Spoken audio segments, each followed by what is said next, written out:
नमस्ते।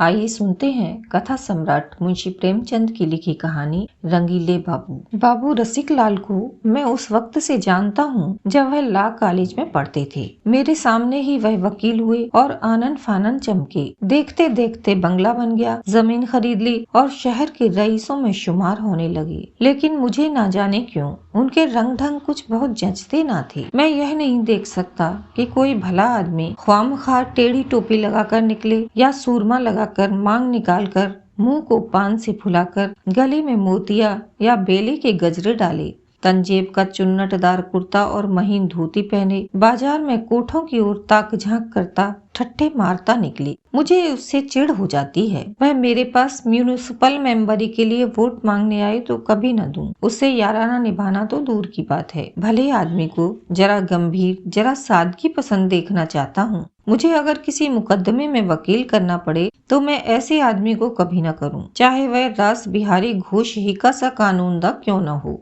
रसिकलाल इसी तरह के रंगीले आदमी हैं। उनकी तर्क शक्ति ऊंचे दर्जे की है, मानता हूँ। जिरह भी अच्छी करते हैं, यह भी मुझे स्वीकार है। लेकिन सीधी टोपी लगाने और सीधी चाल चलने से उनकी वकालत कुछ ठंडी न पड़ जाएगी। मेरा तो ख्याल यह है कि बांकपन छोड़कर भले आदमी बन जाएं तो उनकी प्रैक्टिस दूनी हो सकती है। लेकिन अपने को क्या पड़ी है कि किसी की बातों में दखल दें। जब कभी उनका सामना हो जाता है तो मैं दूसरी ओर ताकने लगता हूँ या किसी गली में हो रहता हूँ। मैं सड़क पर उनसे बातें करना मुनासिब नहीं समझता। क्या हुआ, वह नामी वकील हैं और मैं बेचारा स्कूल मास्टर हूँ। मुझे उनसे किसी तरह का द्वेष नहीं। उन्होंने मेरा क्या बिगाड़ा है जो मैं उनसे जलूं। मेरी तो वह बड़ी इज्जत और खातिर करते हैं। अपनी लड़की की शादी में मैं उनसे दरियां और दूसरा सामान मांगने गया था। उन्होंने 2 ठेले भर दरियां, कालीने, जाजिम, चौकियां, मसनदें भेज दी। नहीं, मुझे उनसे जरा भी द्वेष नहीं। बहुत दिनों के परिचय के नाते मुझे उनसे स्नेह है, लेकिन उनका यह बांकपन मुझे नहीं अच्छा लगता। वह चलते हैं तो ऐसा जान पड़ता है जैसे दुनिया को ललकारते चलते हों।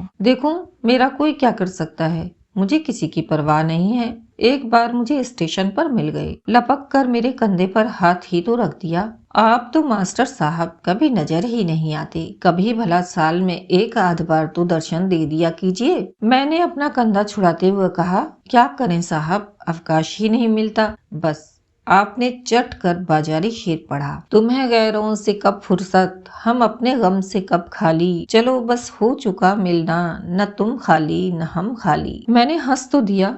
जो आदमी अपना लिहाज करे उससे कोई कैसे रुखाई करे। फिर बड़े आदमियों से बिगाड़ करना भी नहीं चाहता था। न जाने कब अपनी गरज लेकर उनके पास जाना पड़े। लेकिन मुझे उनकी यह बेतकल्लुफी कुछ अच्छी न लगी। यूं मैं न तो कोई तपस्वी हूँ न जाहिद। अरसिक होना उस बांकपन से भी बुरा है। शुष्क जीवन भी कोई जीवन है जिसमें विनोद के लिए स्थान न हो। वन की शोभा हरे भरे सरस वृक्षों से है, सूखे हुए ठूंठों से नहीं। लेकिन मैं चाहता हूँ आदमी जो कुछ करे छिपा कर करे। शराब पीना चाहते हो, पियो, मगर पियो एकांत में। इसकी क्या जरूरत है कि शराब में मस्त होकर बहकते फिरो।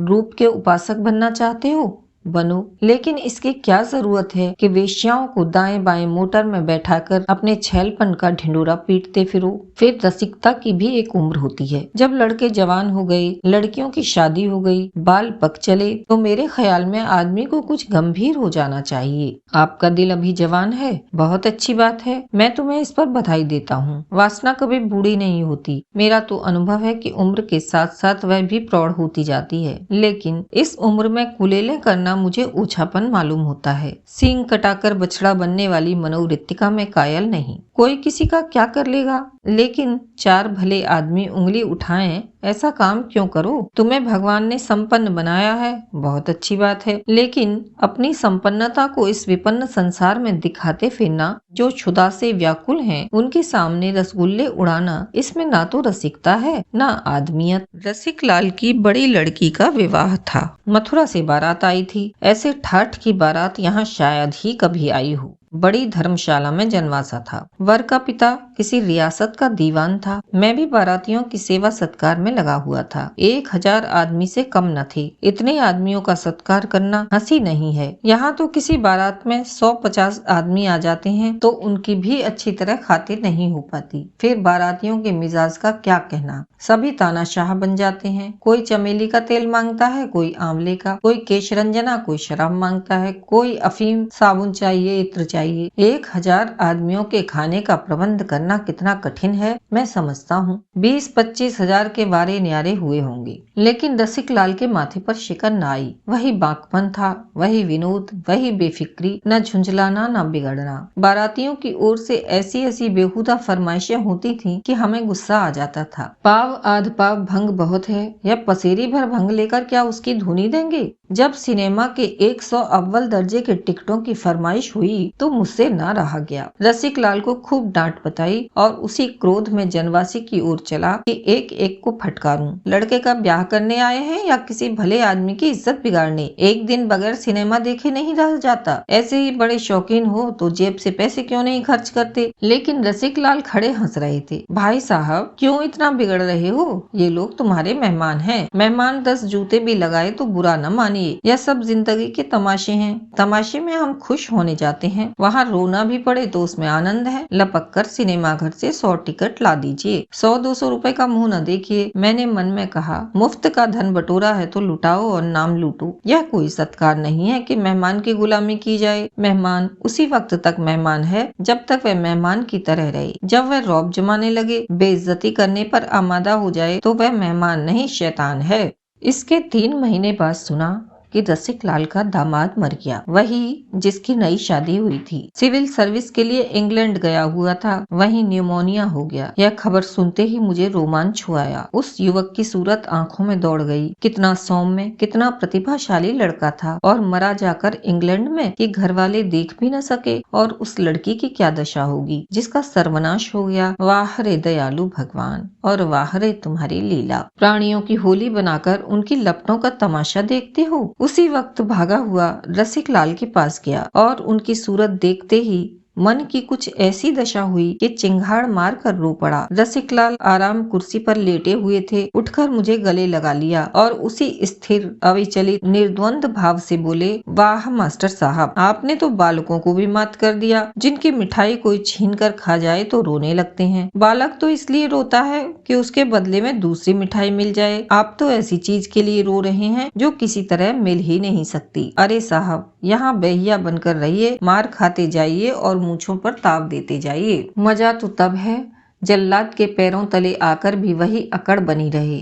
अगर ईश्वर है, मुझे तो कुछ मालूम नहीं, लेकिन सुनता हूँ कि वह दयालु है। और दयालु ईश्वर भला निर्दयी कैसे हो सकता है? वह किसे मारता है, किसे जिलाता है, हमसे मतलब नहीं। उसके खिलौने हैं, खेले या तोड़े, हम क्यों उसके बीच में दखल दें? वह हमारा दुश्मन नहीं, न जालिम बादशाह है कि हमें सताकर खुश हो। मेरा लड़का घर में आग भी लगा दे तो मैं उसका दुश्मन न बनूंगा। मैंने तो उसे पाल पोस कर बड़ा किया है, उससे क्या दुश्मनी करूं? भला ईश्वर कभी निर्दयी हो सकता है, जिसके प्रेम का स्वरूप यह ब्रह्मांड है? अगर ईश्वर नहीं है, मुझे मालूम नहीं, और कोई ऐसी शक्ति है जिसे हमारी विपत्ति में आनंद मिलता है, तो साहब यहाँ रोने वाले नहीं। हाथों में ताकत होती और दुश्मन नजर आता तो हम भी कुछ जवां मर्दी दिखाते। अब अपनी बहादुरी दिखाने का इसके सिवा और क्या साधन है कि मार खाते जाओ और हंसते जाओ, अकड़ते जाओ। रोए तो अपनी हार को स्वीकार करेंगे। मार ले साले, जितना चाहे मार ले, लेकिन हंसते ही रहेंगे। मक्कार भी है, जादूगर भी, छिपकर वार करता है। आ जाए सामने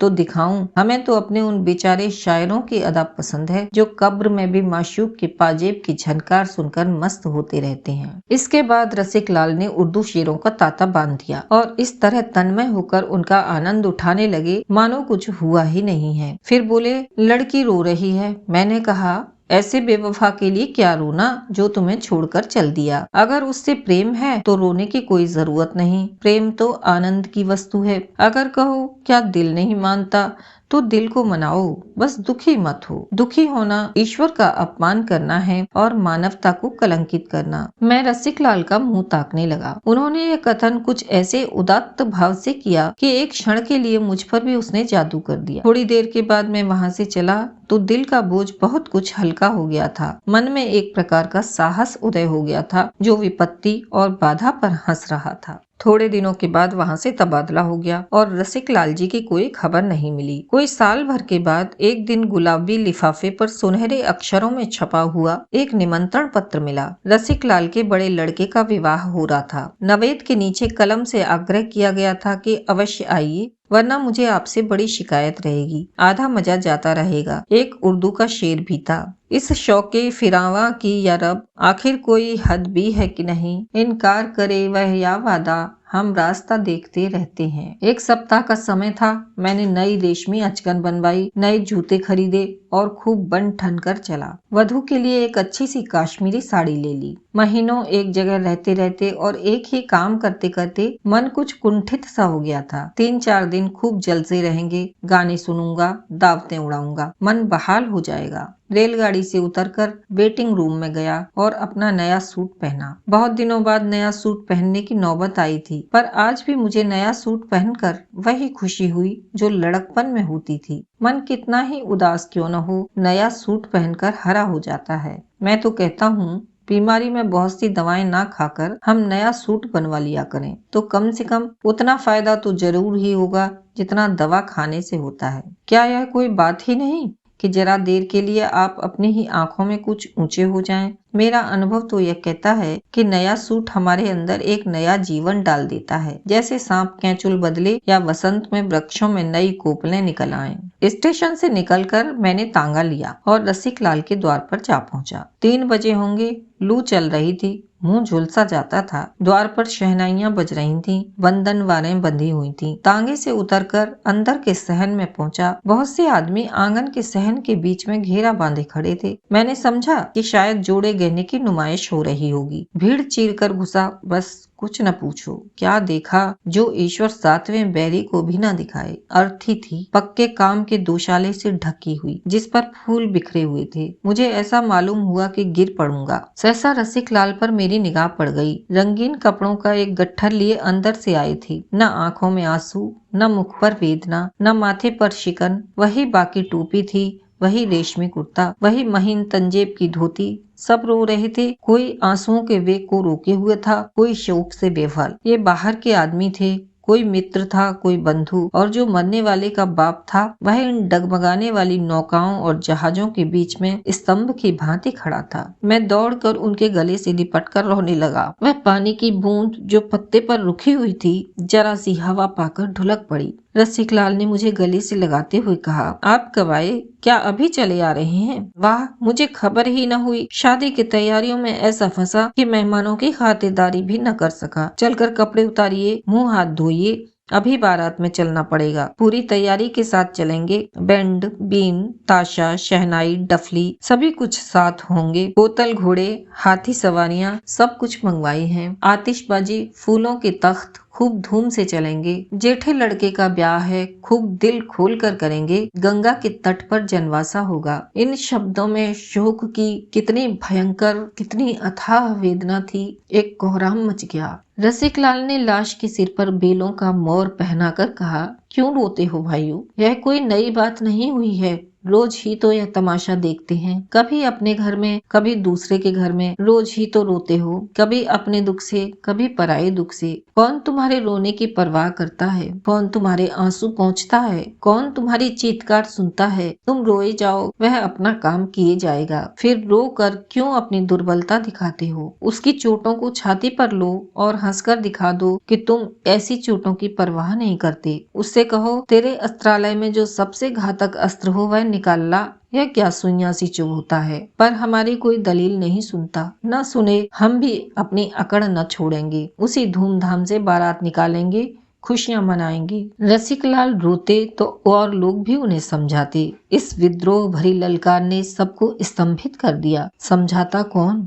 हमें वह ललकार विक्षिप्त वेदना से जान पड़ी जो आंसुओं से कहीं मर्मांतक थी। चिंगारी के स्पर्श से आबले पड़ जाते हैं, दहकती हुई आग में पांव पड़ जाए तो भुन जाएगा, आबले न पड़ेंगे। रसिक लाल की वेदना वही दहकती हुई आग थी। लाश मोटर पर रखी गई। मोटर को गुलाब के फूलों से सजाया गया था। किसी ने पुकारा, राम नाम सत्य है। रसिक लाल ने उसे विनोद भरी आंखों से देखा। तुम भले जाते हो लाला, यह विवाह का उत्सव है, हमारे लिए सत्य जीवन है, उसके सिवा जो कुछ है मिथ्या है। बाजे गाजे के साथ बारात चली। इतना बड़ा जुलूस तो मैंने शहर में नहीं देखा। विवाह के जुलूस में 200-400 आदमियों से ज्यादा न होते। इस जुलूस की संख्या लाखों से कम न थी। धन्य हो रसिक लाल, धन्य तुम्हारा कलेजा। रसिक लाल उसी बाकी अदा से मोटर के पीछे घोड़े पर सवार चले जा रहे थे। जब लाश चिता पर रखी गई तो रसिक लाल ने एक बार जोर से छाती पर हाथ मारा। मानवता ने विद्रोही आत्मा को आंदोलित किया,